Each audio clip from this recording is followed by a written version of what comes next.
안식일이 다 지나고 안식 후 첫날이 되려는 새벽에 막달라 마리아와 다른 마리아가 무덤을 보려고 갔더니 큰 지진이 나며 주의 천사가 하늘로부터 내려와 돌을 굴려내고 그 위에 앉았는데 그 형상이 번개 같고 그 옷은 눈같이 희건을 지키던 자들이 그를 무서워하여 떨며 죽은 사람과 같이 되었더라.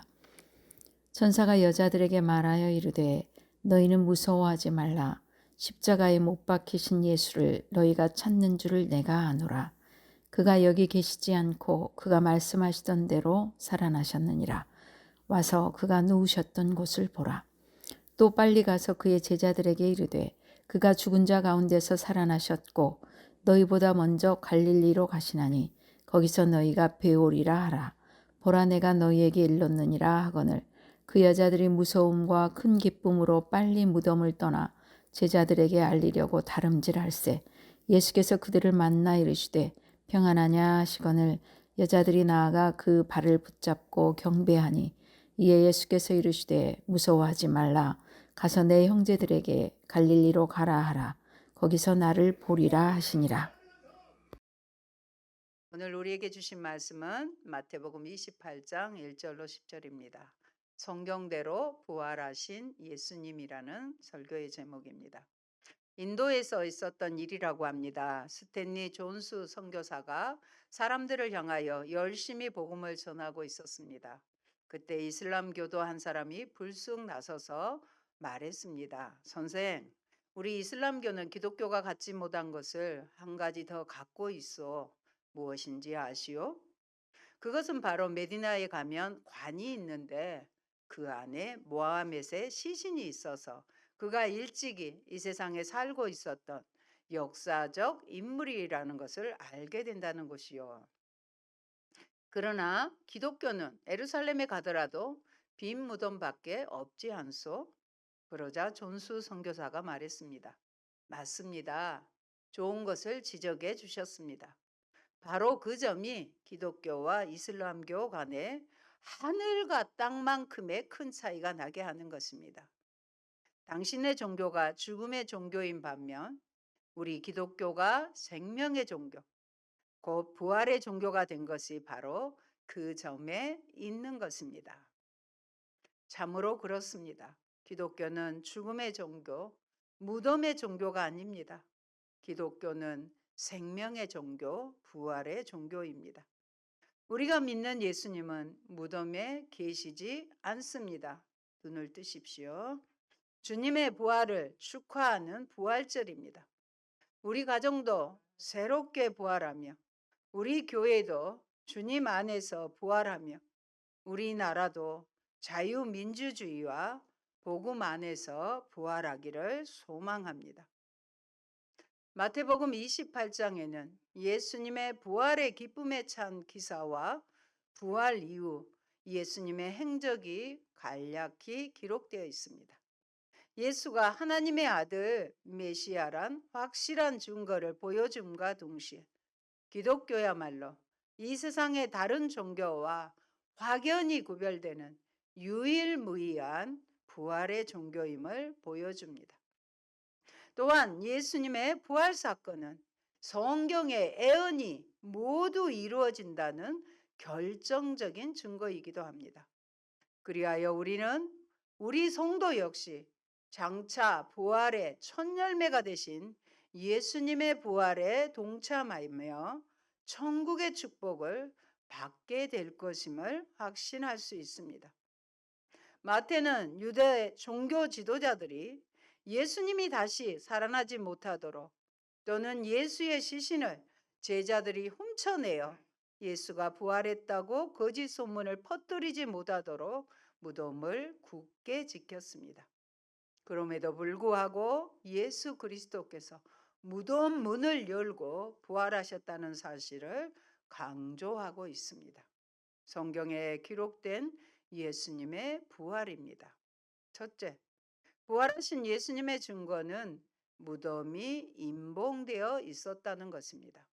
1절 말씀 보면 안식일이 다 지나고 안식 후 첫날이 되려는 새벽에 막달라 마리아와 다른 마리아가 무덤을 보려고 갔더니 예수님을 사모하여 날이 밝자마자 향유를 바르기 위해 예수님의 무덤을 찾은 여인들에게 천사가 예수님의 부활 소식을 알려주는 장면으로 시작이 됩니다. 안식일이 다 지나고는 정확히 옮기면 안식일 후예가 됩니다.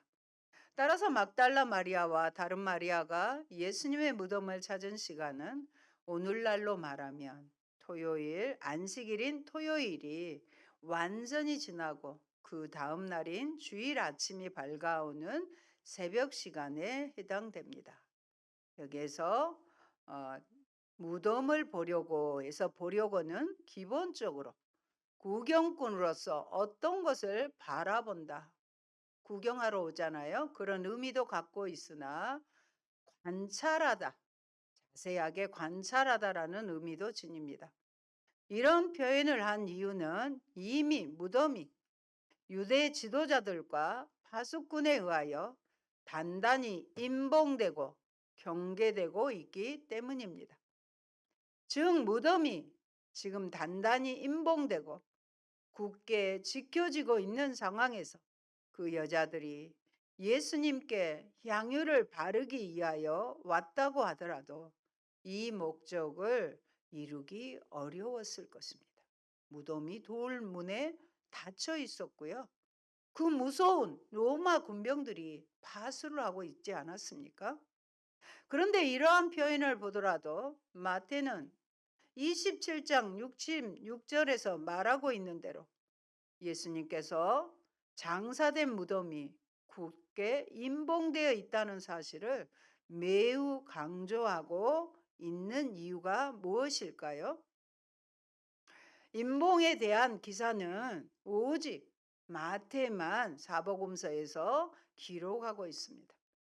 마태가 이처럼 예수께서 장사되신 무덤이 임봉되었다는 사실을 강조하고 있는 이유가 무엇일까요? 그것은 이를 통해 초자연적인 예수님의 부활 사건을 더욱 선명하게 부각시키기 위한 것입니다. 다시 말해서 마태는 무덤의 임봉을 예수님의 부활의 증거로 사용하고 있었기 때문에 무덤이 임봉되었다는 닫혔다는 사실을 강조하고 그 여자들이 향유를 바르기 위해 왔다는 사실을 의도적으로 생략한 것입니다. 둘째, 무덤을 지키던 병사들이 천사를 보고 죽은 자들처럼 되었습니다. 얼마나 무서웠으면 죽은 사람처럼 되었겠습니까? 큰 지진이 났습니다. 그 의미는 예수님의 부활 시 지진이 있었다는 기사로 오직 마태만 전해주고 있으므로 우리는 여기에서 마태의 독특한 관점을 찾아볼 수 있습니다. 즉 마태는 하나님의 신년이 뭐이죠? 하나님이 눈에 보이도록 나타나는 거예요. 신년과 관련하여 자주 묘사되는 지진 현상을 예수님의 부활 사건에도 기록함으로써 예수님의 부활 사건을 하나님의 임재와 능력으로 말미암은 초자연적인 사건으로 더욱 부각시키고 있는 것입니다. 직역하면 그 앞에 그리고 보라 큰 지진이 일어났다 이렇게 할 수 있습니다. 예수께서 묻히신 그 무덤에 지진이 일어난 사실에 독자들의 주의를 환기시키기 위한 의도로 쓰여졌습니다. 주의 천사는 지진을 일으키며 하늘로부터 내려왔고 또한 무덤의 돌을 굴려낸 것입니다. 한편 본문에 사용된 동사들은 모두 부정과거 시제로 사용되었습니다. 부정과거 시제가 뭔지 아시죠? 단 한 번 과거에 있었던 일입니다. 그 여자들이 이곳에 왔을 때는 이미 천사가 돌을 굴린 일은 끝나 있었음을 가르쳐 주고 있습니다. 그 여자들이 와서 본 것은 돌을 굴려내고 그 위에 마치 승리자의 이용으로 앉아 있는 천사의 모습이었습니다. 앉다라는 동사는 승리자 또는 권위자의 모습을 상징하기도 합니다. 즉, 이 천사에 앉아 있는 모습은 예수께서 죽음을 이겼다는 사실을 승리자의 여유 가운데 당당히 보여주고 있는 것입니다. 사망은 죄 없으신 예수님 앞에 결코 쏘는 것, 이기는 것이 될 수 없었습니다. 이는 성도가, 저와 여러분이 부활할 때도 마찬가지입니다. 고린도전서에 나와 있는 말씀을 살펴보겠습니다. 모니터 보시기 바랍니다. 15장 55절로 56절. 사망아, 너의 승리가 어디 있느냐? 사망아, 내가 쏘는 것이 어디 있느냐? 사망이 쏘는 것은 죄요. 죄의 권능은 율법이라. 아멘. 율법의 잣대로 늘 죄의 종노릇하여 두려움과 공포를 주었던 사망, 죽음에게 너의 승리가 어디 있느냐고 외칠 수 있습니다. 57절, 58절 말씀도 우리 같이 선포합니다. 고린도전서 15장은 부활장이지요. 그래서 오늘 예배 후에 여러분이 15장을 또 보시면 더 은혜가 될 것입니다. 57절, 58절입니다. 우리 주 예수 그리스도로 말미암아 우리에게 승리를 주시는 하나님께 감사하노니, 그러므로 내 사랑하는 형제들아, 견실하며 흔들리지 말고 항상 주의 일에 더욱 힘쓰는 자들이 되라. 이는 너희 수고가 주 안에서 헛되지 않은 줄 알미라. 아멘. 그러므로 우리에게 승리를 주시는 하나님께 우리는 감사를 드립시다. 그리고 항상 주의 일에 더욱 힘쓰는 자가 되라고 합니다. 무슨 일에? 주님의 일에. 그것이 주 안에서 결코 헛되지 않기 때문에 그렇습니다. 세상의 모든 일은 전도서의 고백을 보면 모든 것이 헛되고 헛되고 헛되며 헛되고 헛되다고 5번이나 고백을 합니다. 그러나 주님 안에서 하는 일들은 결코 헛되지 않는 것을 기억하셨으면 합니다. 2절은 그들이 무덤을 지키는 시점과 천사들이 내려와 돌을 굴려내는 시점이 같았다는 사실을 강조한 표현입니다. 그들이 무덤을 굳게 지켰음에도 불구하고 결국에는 무덤을 제대로 지키지 못한 결과를 낳았다는 사실을 반어적으로 반대로 강조한 표현입니다. 한편 바로 이들은 대제사장들과 바리새인들의 요청에 의하여 예수님의 부활이 일어나지 않았음을 증명하기 위해서 그곳을 지키고 있던 자들이었습니다. 그러나 오히려 이들은 나중에 성에 들어가 이 부활의 사실을 대제사장에게 고하는 역할을 하게 됩니다. 아이러니하죠. 자기들은 부활이 안 일어날 것을 알고 지켰는데 일어나 버리니까 그 부활의 사실을 알리는 역할을 하게 되는 자가 되었습니다. 무덤을 지키는 자들이 두려워 떨며 마치 죽은 자처럼 된 것은 얼마나 무서웠으면 죽은 자처럼 됐겠습니까? 그들 앞에 나타난 천사가 경외스러운 하나님의 권위를 입고 나타났기 때문입니다. 요한계시록에서도 다시 부활하신 예수님의 모습을 사도 요한이 보고 어쨌습니까? 평상시에 성육신하신 예수님의 모습하고 너무 달라서 기절하는 모습처럼 보이잖아요. 그런 하나님의 경외스러운 모습이 천사들의 모습에서 보이니까 지키던 병사들이 죽은 자처럼 되었다는 것입니다. 셋째, 천사가 여인들에게 나타났습니다. 5절 같이 볼까요? 5절 같이요. 천사가 여자들에게 말하여 이르되 너희는 무서워 말라. 십자가에 못 박히신 예수를 너희가 찾는 줄을 내가 아노라. 아멘. 너희는 무서워 말라에서 너희는 누굴까요? 여인들입니다. 파수꾼들은 두려워서 죽은 자처럼 되었을지라도 4절에 보면 너희들로 지칭된 그 여자들은 전혀 두려워할 필요가 없으며 무서워 말라는 것입니다. 저와 여러분, 우리는 부활의 예수님이 내 안에 계시고 나도 부활의 소망과 믿음이 있다면 어떤 상황 가운데서도 어찌해야 되죠? 전혀 두려워 말고 무서워하지 마시기 바랍니다. 6절 봅니다. 그가 여기 계시지 않고 그가 말씀하신 대로 살아나셨느니라. 와서 그가 누우셨던 곳을 보라. 천사는 무덤에서 주님의 시신을 찾는 여인들을 향해 그가 여기 계시지 않다고 하였습니다. 즉 주님의 무덤에는 주님의 시신이 없다는 것입니다. 주님이 죽으신 것도 큰 슬픔인데 시신까지 시체까지 잃어버렸으니 얼마나 슬픔이 컸겠습니까? 그러나 그러한 슬픔은 그들에게 곧 가장 큰 기쁨이 되었으며 천사가 증언한 바대로 주님의 무덤이 비었다는 사실은 기독교를 다른 종교, 타 종교와 구별짓는 결정적 근거가 되었습니다. 기독교만 무엇이 있다? 부활이 있다는 것이에요. 이걸 자랑으로 여러분 여기셔야 돼요. 그리고 그 부활이, 내 부활이, 예수님의 부활이 나의 부활이 되도록 여러분이 믿음을 발현하셨으면 합니다. 여러분, 기독교는 여러 면에서 다른 종교와 구별됩니다. 그러나 기독교가 다른 종교와 가장 뚜렷한 차이점을 보이는 것은 뭐니 뭐니 해도 기독교만이 유일한 부활의 종교라는 것입니다. 유교의 창시자인 공자도, 불교의 창시자인 석가도, 이슬람교의 창시자인 모하멧도 모두 죽었고 그들의 무덤이 남아 있습니다. 주님의 살아나심이 유대인의 지도자들과 무덤의 파수꾼들에게는 두려움이 될지라도 예수님을 사랑하는 사람에게는 두려움이 될 수도 없고 되어서도 안 됩니다. 한편 예수님의 부활은 그의 예언의 성취입니다. 예수님은 생전에 자신의 순환과 부활을 거듭 예언하곤 하셨습니다.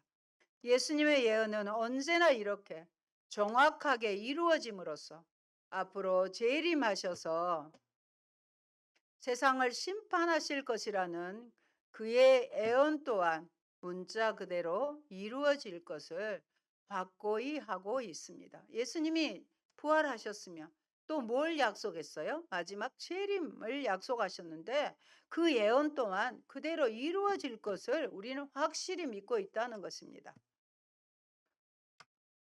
여자들은 이러한 천사의 공고에 따라 예수께서 누우셨던 그 자리가 비어 있음을 확인했습니다. 이로써 그 여자들은 예수 부활의 증거를 처음 목격한 복된 여인이 되었던 것입니다. 그리고 그들은 더 복되게도 부활하신 예수를 처음으로 직접 만나는 체험을 하게 되었으며 그 부활의 기쁜 소식을 제자들과 여러 사람들에게 전하는 자들이 되었습니다. 네 번째, 막달라 마리아에게 나타나셨습니다. 막달라 마리아와 다른 마리아가 무덤을 보려고 갔더니에서 거기에 사용된 단어는 3인칭 단수예요. 그녀가 갔다. 그녀가 갔다입니다. 안 맞지요? 그런데 무덤에 온 사람은 막달라 마리아 한 사람만이 아니라 다른 마리아도 있었습니다. 따라서 정확히 표현하려면 복수형이 되어야 합니다. 여기에서 다른 마리아는 야고보의 어머니 마리아를 가리키고요. 또한 다른 복음서들에서는 살로메를 비롯한 또 다른 여자들이 있었음을 말하고 있습니다. 이러한 사실에도 불구하고 마태는 본문을 단수로 표현하고 있는 것은 아마도 막달라 마리아에게 모든 초점을 맞춤으로써 막달라 마리아가 이 모든 일에 주도적 역할을 한 자임을 드러내기 위함으로 보입니다. 막달라 마리아는 요한복음 20장에 보면 예수님의 무덤에 돌문이 옮겨지고 시신이 없어진 것을 알고 제자들에게 알립니다.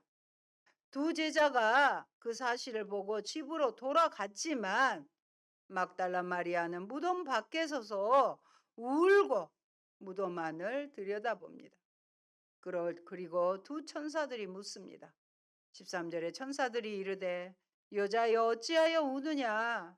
이르되 사람들이 내 주님을 옮겨다가 어디 두었는지 내가 알지 못함이니이다.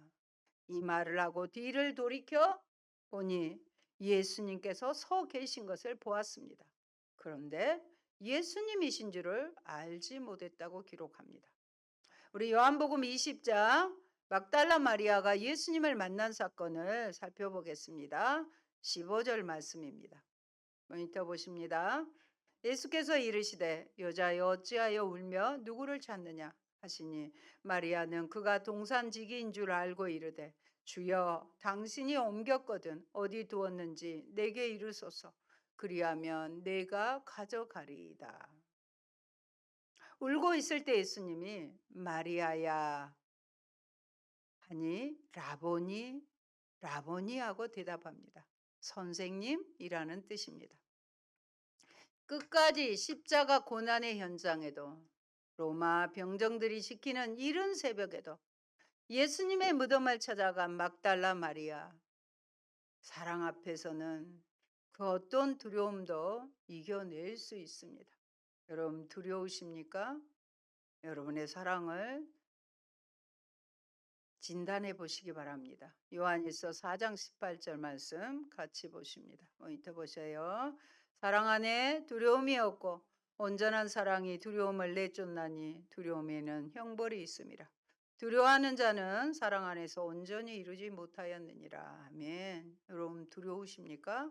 아직 주님의 사랑이 온전히 이루지 못한 거예요. 죽음까지 이기신 예수님의 사랑, 부활하신 그 예수님의 사랑이 여러분에게 있으면 두려움이 내쫓겨지게 되는 것입니다. 두려움이 올 때 주님 나에게 예수님의 사랑을 부어주세요. 그러면서 순간적으로 여러분 기도하셨으면 좋겠습니다. 여러분 과거에 막달라 마리아는 7 귀신이 들려 건강하고 행복한 삶을 포기한 마리아였습니다. 그럼 마리아에게 찾아오셔서 예수님이 만나주시고 귀신을 쫓아주신 그 사랑에 감격하여 막달라 마리아는 여자 제자의 길을 끝까지 가서 부활하신 예수님을 만나보는 영광을 얻었습니다. 그때 막달라 마리아의 감격은 어떠했을까요? 여러분 상상이 되십니까? 주님 다시 오셔서 재림하실 때 이런 감격을 여러분은 가지고 계십니까? 이 감격으로 지어진 찬송이 442장 저 장미꽃 위에 이슬이라는 찬송입니다. 한 소절을 보면은요. 밤 깊도록 동산 안에 주와 함께 있으려 하나 괴로운 세상에 할 일 많아서 날 가라 명하신다. 이 찬송은 제가 평소에 익숙하지도 않는데 처음으로 결혼하기도 전에 아버님 교회에 인사차 가서 특송을 갑자기 하러 가니까 특송으로 불렀던 기억이 납니다. 정말 잘 알지도 못하는 찬송이었고요. 제가 그랬는데 왜 불렀는지 이제 이해가 됩니다. 그때의 감격이 저도 끝까지 예수님을 나이가 들어서도 변함없이 사랑하는 자로 살고 싶습니다. 5째, 부활의 신앙을 가진 자는 각자의 갈릴리를 확인해야 합니다.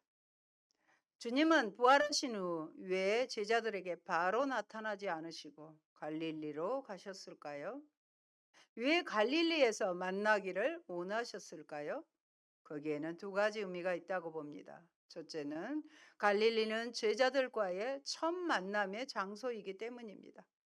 주님은 갈릴리 호수에서 어부 노릇하던 제자들을 나를 따라오너라. 내가 너희로 사람을 낚는 어부가 되게 하리라고 부르셨던 곳입니다. 그런데 주님의 죽으심으로 그 사명까지 침체되어 있던 제자들에게 처음 사명을 주신 그 갈릴리에서 사명의 새로운 지평을 열어주시고자 갈릴리로 부르신 것입니다. 둘째는 제자들을 변함없이 사랑하신다는 것을 보여주시기 위함이었습니다. 객지에 나가 실패한 사람들이 찾는 곳이 어디입니까? 결국 고향이 아닙니까? 제자들도 주님이 돌아가신 후 고향 갈릴리로 내려갔습니다. 주님께서 주신 천국 복음 전파의 사명도 다 벗어던져버리고 옛생활로 돌아간 것입니다. 주님은 그런 사실을 미리 하시고 그 제자들보다 먼저 갈릴리에 가셔서 기다리신 것입니다. 그리고 제자들에게 다시 한번 사명을 확인시켜 주시고 계신다는 사실은 아직도 제자들을 사랑하고 확신시켜 주셨던 것입니다. 우리에게도 각자의 갈릴리가 있습니다. 주님을 처음 만난 곳, 주님께 사명을 받은 곳이 있습니다. 우리는 그 주님의 사랑과 주신 사명을 늘 재확인해야 합니다. 주님의 사랑과 언약과 사명을 재확인하는 일이 곧 예배입니다. 그리고 그 예배는 간절함이고 감격이어야 되는 것입니다. 이렇게 예배할 때마다 재확인을 해야 늘 성령 충만하게 되고 말씀에 붙들리는 생활을 할 수 있으며 주님과 동행하게 되고 시험을 물리칠 수 있는 살아있는 산 신앙생활을 할 수 있는 것입니다. 사랑하는 성도 여러분, 주님은 하나님의 권능으로 부활하셨으며 이제는 고난 대신 영광의 보좌에 앉아 계십니다. 그리고 그분은 오늘 우리를 향해 이렇게 질문하고 계십니다. 요한복음 11장 25절 26절 같이 보십니다. 나는 부활이요 생명이니 나를 믿는 자는 죽어도 살겠고 무릇 살아서 나를 믿는 자는 영원히 죽지 아니하리니 이것을 내가 믿느냐? 재웅이가 믿느냐? 여러분은 이 물음에 모두 아멘으로 하답할 줄 믿습니다. 이 부활 신앙이 있어야 세상을 이길 수 있고 이 신앙이 있어야 신앙을 돈 때문에 쾌락 때문에 파는 어리석은 자가 되지 않으며 이 부활 신앙이 있어야 죽음도 겁내지 않고 진리를 전하고 행하는 굳센 성도들이 될 수 있습니다. 우리는 이 부활 신앙을 굳건히 세워 나갑시다. 그럴 때 부활하신 주님께서 입으신 그 영광이 우리에게도 주어질 것입니다. 여러분, 부활하신 그리스도를 믿습니까? 그렇다면 하늘의 영원 무궁한 영광에 여러분의 삶이 이미 진입해 있음을 믿으시기 바랍니다. 아멘. 좋으신 하나님 감사합니다. 오늘은 예수님이 사망의 권세 이기시고 부활하신 부활절입니다. 우리 주님 부활을 염려하여 의식하여 무덤을 임봉하고 파수꾼이 지키게 하셨지만 전사들이 지진을 일으키며 무덤 문이 열리고 예수님 살아나셨습니다. 그 예수님의 부활의 증인으로 막달라 마리아와 다른 마리아, 특별히 막달라 마리아는 끝까지 무덤 안에서 예수님을 지키며 또 사랑함으로 아버지 부활하신 예수님을 첫 대면하는 영광을 얻게 되었습니다. 아버지, 우리도 예수님을 사랑하는 막달라 마리아처럼 끝까지 우리의 믿음을 지키며 주님을 사랑하는 자가 되게 하시고 부활의 권능과 부활의 영광을 가진 자로서 두려워하고 무서워 아니하며 하나님께 정말로 부활 신앙으로 승리하여 영광 돌리게 하옵소서. 예수님 이름으로 기도합니다. 아멘.